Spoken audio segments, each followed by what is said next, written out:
Olá, meus caros, sejam bem-vindos a mais uma das nossas aulas. Hoje, a nossa carta de encerramento do apóstolo João, uma carta bastante curta, porém com muitos assuntos interessantes para a nossa vida. Acompanhe conosco até o final. Culturas, línguas e nações, no tempo e no espaço virão te adorar. Muito bem, meus caros. Hoje, então, estamos estudando nossa terceira e última carta do apóstolo João. É uma carta curta, porém uma carta muito interessante e bastante importante para as nossas vidas e que tem alguns conselhos interessantes na forma de agir, na forma de tratar as pessoas, até relacionados à igreja também. Essa terceira carta, ela segue mais ou menos a linha da segunda carta, ou seja, são cartas assim bastante pessoais, o que não tira de forma alguma o valor da carta. Nós vimos a primeira carta de João, que é uma carta assim bastante, de certa forma, até doutrinária, tem alguns assuntos interessantes para a igreja. A segunda carta de João já é bastante pessoal, né, que é a respeito da carta de João, uma mulher bastante conhecida por ele. E a terceira carta de João, como nós vamos estudar, também é uma carta bastante pessoal. É uma carta basicamente para uma pessoa chamada Gaio, que provavelmente é alguém bastante conhecido do apóstolo, do círculo das pessoas, né, do seu círculo de amizade, e é alguém que é muito importante ali na obra, na Igreja de Cristo. A carta, ela começa assim: o presbítero, o amado Gaio, a quem amo na verdade. Lembrando que esse título presbítero, né, nós já falamos sobre ele nos capítulos anteriores, se refere principalmente à própria idade avançada, né? João era praticamente um ancião e um respeito muito grande, né, que toda a igreja tinha por ele também. É dessa forma que ele se apresenta, como um pai, como alguém experiente, e trata, né, os seus amigos, digamos assim, como filhinhos, como pessoas a quem ele quer muito bem. No caso aqui, a pessoa em específico é o amado Gaio, a quem amo na verdade, que é essa introdução da carta do apóstolo João.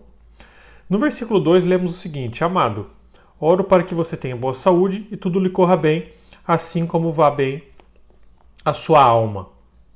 Os desejos aí naturais, quando você acessa alguém por um tempo, você manda uma carta. Hoje em dia a carta não é tão comum, mas quando você liga, manda uma mensagem para uma pessoa que faz tempo que você não conversa, né? Sempre deveria estar presentes esses bons desejos de que tudo corra bem, de que você se importa realmente com a vida da pessoa. Então, basicamente, essas são as introduções. Versículo 3. Muito me alegrei ao receber a sua visita. Muito me alegrei ao receber a visita de alguns irmãos que falaram a respeito da sua fidelidade e de como você continua andando na verdade. Não tenho alegria maior do que eu ver que meus filhos estão andando na verdade. Isso, embora não tenhamos muito mais detalhes acerca de Gaio, acerca de quem ele era, provavelmente era alguém que João conheceu há algum tempo, né, talvez ainda no começo da fé. E agora ele recebe essa notícia de que esse Gaio, essa pessoa com quem ele gostava muito, tem realmente se comportado bem, tem andado na verdade, e não tem algo mais interessante do que isso. Isso é muito legal, né, para as nossas vidas pessoais, por exemplo. Quando você tem a oportunidade de conversar com alguém, quando você tem a oportunidade de discipular alguém, e anos depois você escolhe que essa pessoa continua tomando bons caminhos, continua tendo boas decisões, e isso é muito gratificante, né? A gente fica muito chateado, por exemplo, quando a gente vê que pessoas se desviaram de certa forma do caminho da verdade, pessoas se meteram por caminhos que a gente sabe que não levam a coisas boas, caminho das drogas e várias outras coisas. Então, como é bom nós vermos aqui esse exemplo acontecendo também nos tempos bíblicos, principalmente. Muito bem, aqui no versículo 5 começa efetivamente o conteúdo da igreja, o conteúdo da carta da igreja, né? Nós lemos o seguinte: Amado, você é fiel no que está fazendo pelos irmãos, apesar de lhes serem desconhecidos. Eles falaram à igreja a respeito desse seu amor. Você fará bem se os encaminhar em sua viagem de modo agradável a Deus, pois foi por causa do nome que eles saíram sem receber alguma ajuda dos gentios. Ou seja, muito provavelmente estamos tratando aqui de acolhimento ou de algum tipo de assistência à viagem missionária de alguns irmãos que faziam. E aqui o que está sendo elogiado em questão é a forma como Gaio tratava bem essas pessoas mesmo sem conhecer. Isso é um princípio muito válido para nós também hoje, por mais que seja difícil, nós sabemos que nós vivemos num mundo onde é difícil você confiar em alguém, é difícil você receber alguém dentro de casa que você não conhece. Então é preciso entender muito bem o contexto da época. Porém, é muito válido também nós sabermos que nós devemos ser pessoas bondosas, pessoas caridosas, né? Aquela velha ideia de fazer o bem sem olhar a quem. E é isso que está sendo elogiado aqui, a maneira como ele tratava e a maneira como ele servia. E também como uma questão de serviço ao reino mesmo, né? Eu não vou receber um missionário na minha casa porque, sei lá, eu moro num apartamento e não tem ninguém passando por aqui, não é uma rota de transição. Mas isso não impede, por exemplo, que você se envolva em atividades missionárias, né? Que você sustente atividades missionárias, que você ore, que você participe, né? E por que não receber pessoas na sua casa também, né? Nós sabemos que muita gente tem de fato esse trabalho, essa atividade de sair pregando, sair anunciando. Pessoas que muitas vezes têm as suas atividades profissionais ou pessoas que muitas vezes dependem exclusivamente desse sustento da própria igreja. O que não é errado, mas que nós devemos ser parte disso também. Isso é muito importante. Versículo 8. É, pois, nosso dever receber com hospitalidade irmãos como esses, para que nós nos tornemos cooperadores em favor da verdade, né? Como eu havia comentado, como é importante que nós, como cristãos, como membros de igrejas, participemos e sejamos ativos, né? Mesmo que não missionários de maneira assim formal, né? Com título missionário, mas que nós sejamos missionários na nossa atividade, na nossa vida. Não aquela pessoa que fica o tempo inteiro falando de religião, mas aquela pessoa que age, que faz o bem, aquela pessoa que respeita as outras pessoas. E claro, por que não, quando tem a oportunidade de ter uma conversa amistosa, por que não falar do amor de Deus às outras pessoas, que é muito importante também. Versículo 9, né? Agora a gente entra numa outra parte da carta, né? A carta começa com um elogio, a carta começa agradecendo, mas quando muita gente fala que eu não vou na igreja hoje porque tem alguns irmãos que são invejosos, tem alguns irmãos que são ruins, que são maus dentro da igreja, então eu vou procurar uma igreja boa. Meus caros, a gente tem um exemplo aqui de uma igreja do primeiro século, igrejas onde eram visitadas pelo apóstolo João, que tinham problemas. Ou seja, quem sou eu para achar que eu devo frequentar uma igreja sem problemas? Se você quer uma igreja sem problemas, eu acho que você não vai encontrar. Sinto decepcioná-lo. Mas vamos lá. Aqui entra alguma parte negativa e um comentário importante sobre uma pessoa em específico que estava trazendo alguns problemas para a igreja. Versículo 9. Escrevi à igreja, mas Diótrefes, que gosta muito de ser o mais importante entre eles, não nos recebe. Portanto, se eu for, chamarei a atenção dele para o que está fazendo com suas palavras maldosas contra nós. Não satisfeito com isso, ele se recusa a receber os irmãos, impede os que desejam recebê-los e os expulsa da igreja.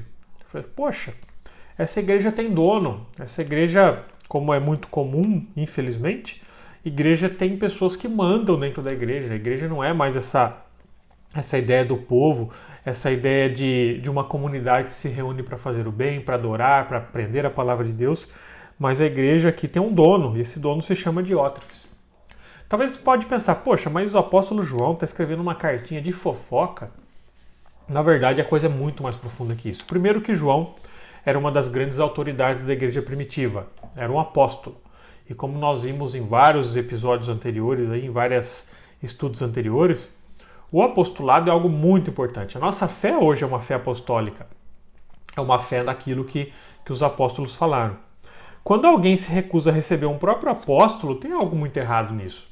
Então, não é exatamente uma cartinha de fofoca, é uma carta de alerta, né? Nós devemos hoje alertar a igreja também. Existem pessoas que estão na igreja em busca de poder, em busca de reconhecimento. Isso não é válido, isso não é certo. A pessoa tem que estar na igreja em busca de fazer, em busca de prestar alguma coisa. Nós muitas vezes vemos pessoas que usam a igreja como trampolim para suas aspirações pessoais de poder. E a gente sabe que, infelizmente, hoje a igreja está muito envolvida com a política, com decisões políticas. Isso é muito complicado, é muito perigoso também. Então nós vemos como é muito complicado a igreja deixar de ser essa entidade ou esse agrupamento de pessoas que se reúnem em nome de Cristo para ouvir a tua palavra, para pegar o teu evangelho, para se tornar algo de um clubinho, né, de pessoas poderosas, um clubinho de pessoas que só estão preocupadas com o poder. E como isso é complicado. Então esses versículos 9 e 10 são algumas críticas aí. E o versículo 11 então, continuando, né? Amado, não imite o que é mal, mas sim o que é bom. Aquele que faz o bem é de Deus. Aquele que faz o mal não viu a Deus. Quanto a Demétrio, né, que é uma outra pessoa aqui, aliás, perdão, antes de entrar no versículo 12, né, só fechando esse versículo 11, então, depois de ter falado coisas boas que ele tem feito, depois de ter falado agora sobre Diótrefes, agora o apóstolo João está falando, né, reforçando para que Gaio não ceda, né, e ele repita o bom comportamento, ele seja uma pessoa de bom comportamento, de boa índole. Versículo 12, né, agora vamos falar de uma outra pessoa. Quanto a Demétrio, todos falam bem dele, e a própria verdade testemunha a seu favor. Nós também testemunhamos, e você sabe que o nosso testemunho é verdadeiro. Né? Mais uma pessoa citada na carta aqui. Uma pessoa desconhecida, não sabemos todo o contexto disso, mas o fato é que é uma pessoa que está sendo reconhecida pelas suas qualidades. Isso é muito importante, né? O reconhecimento não deve vir de nós mesmos, né? Ou eu sou o Carlos, eu sou um cara bonzinho por causa disso. Não. É muito legal quando você vê que outras pessoas reconhecem o bem que você faz, né? De certa forma nos deixa felizes. É claro que quando você faz o bem, você não deve buscar o reconhecimento, né? Principalmente o seu próprio reconhecimento. Mas é gratificante quando alguém reconhece aquilo que você tem feito de bom, que isso sirva para te motivar, né? Não apenas te colocar lá no alto, mas para te motivar a continuar fazendo o bem, como diz o texto bíblico aqui indiretamente, sem olhar a quem. Isso é muito interessante. Ok? Versículo 13, né, caminhando agora para o encerramento da nossa curta carta. Tenho muito que lhe escrever, mas não desejo fazê-lo com pena e tinta. Espero vê-lo em breve e então conversaremos face a face. O mesmo encerramento da carta da segunda carta, onde são cartas curtas, onde ele realmente não pretende demonstrar assim grandes dissertações teológicas a respeito disso, mas simplesmente uma carta de cunho muito pessoal. E ele reforça então que ele não queria escrever muito mais em papel e tinta, mas queria falar pessoalmente a essas pessoas. Isso mostra a importância, né, da variedade das mídias, né? Muita gente acha que pelo fato de eu ser, por exemplo, alguém que prega hoje em dia ou que ensina no YouTube, por exemplo, isso tá bom, não preciso ficar me preocupando muito além disso. Mas se eu posto um vídeo aqui no YouTube e na minha vida pessoal eu sou maldoso, eu trato as pessoas mal, isso não adianta nada. Né? Eu tenho que ter uma complementariedade das minhas mídias sociais. Se eu sou uma pessoa que está ensinando no YouTube, por que não ensinar pessoalmente? Por que não ser uma pessoa que recebe pessoas em casa para falar do Evangelho? Então, isso mostra como é importante, principalmente, apesar de todos os meios de comunicação que nós temos, o contato pessoal. Esse nunca vai ser substituído. Contato pessoal, tete a tete, cara a cara, né, como ele diz aqui, face a face, é muito importante. Principalmente nos dias de hoje, onde as sociedades estão isoladas, né? Já era uma tendência que a sociedade vivia em isolamento, e agora nós oficialmente estamos no meio de um isolamento por causa de uma pandemia. Então as coisas tendem a piorar um pouquinho nessa questão humana nos próximos meses. E para encerrar, o último versículo: a paz seja com você. Os amigos daqui lhe enviam saudações. Saúde os amigos daí, um por um. Como é interessante, né, a maneira muito pessoal com que o apóstolo João ele tratava os seus conhecidos, né, os seus queridos. Isso era muito cativante no Novo Testamento. Nós encerramos a nossa série de estudos sobre o apóstolo João, né, e como reflexão final fica a importância do estudo bíblico mesmo. Né? Se você acompanha esse vídeo até aqui, eu reforço muito essa importância de que você continue estudando os textos bíblicos. Né? Muitas vezes nós olhamos os estudos com maus olhos, falar, mas eu não tenho que estudar, né? Basta só orar que as coisas de Deus são reveladas. Não funciona dessa forma. A gente sabe que a palavra de Deus ela é revelada aqui nas Escrituras e cabe a nós explorá-las, conhecê-las, entendê-las com muita humildade, com muita sabedoria. Então, se há algum texto que você não entende, peça ajuda. Né? Procure fontes, pesquise. Muita gente diz que o texto bíblico ele prende as pessoas. Né? O texto bíblico ele foi usado para escravizar as pessoas. Mas é uma grande mentira, o texto bíblico ele é libertador. A partir do momento que nós estudamos o texto bíblico, nós temos muito mais abertura para conhecer outras coisas, nós conhecemos a essência de Deus, nós conhecemos a forma como ele se comunicava com algumas pessoas aqui no passado e como isso afeta o nosso presente. Então fica a minha recomendação final para que você continue estudando sempre a palavra de Deus. Gostaria de orar uma oração especial de encerramento não só da nossa aula, né, de 3º João, mas dessa série dos estudos acerca de João. Muito obrigado por você que assistiu todos os vídeos, para você que não acompanhou os primeiros, eu sempre deixo aqui na descrição a lista, são vários estudos que nós fazemos com muito carinho. Então gostaria de orar por você nesse momento, encerrando a nossa aula. Amado e bondoso Deus, obrigado, Senhor, por esse momento que o Senhor nos concede de estudarmos, de conhecermos a Tua Palavra, um pouquinho mais daquilo que o Senhor nos tem revelado, Pai. Obrigado, Pai, pela vida do apóstolo João, que tanto representou aqui nos primeiros séculos e tanto representa nas vidas hoje, Pai, um exemplo de amor, de caridade, de fidelidade, através das suas epístolas universais, através do seu evangelho, Pai, o evangelho de João, através do Apocalipse também, Pai, que um dia teremos a oportunidade de estudar, se o Senhor assim nos permitir, Pai. Abençoe cada um desses amigos que está nos acompanhando, os irmãos, todos aqueles que de alguma maneira chegaram até esse vídeo, Pai. Que o Senhor abençoe ricamente a sua vida, que tenhamos todos uma semana de paz, uma semana da presença do Senhor em nossas vidas e em nossas decisões. É no nome de Jesus que nós oramos. Amém. Muito obrigado para você que acompanhou até aqui. Não esqueça de deixar o seu joinha se você gostou desse vídeo e compartilhe para que mais e mais pessoas possam conhecer e possam estudar conosco a Palavra de Deus. Que Deus o abençoe ricamente e tenha uma excelente semana.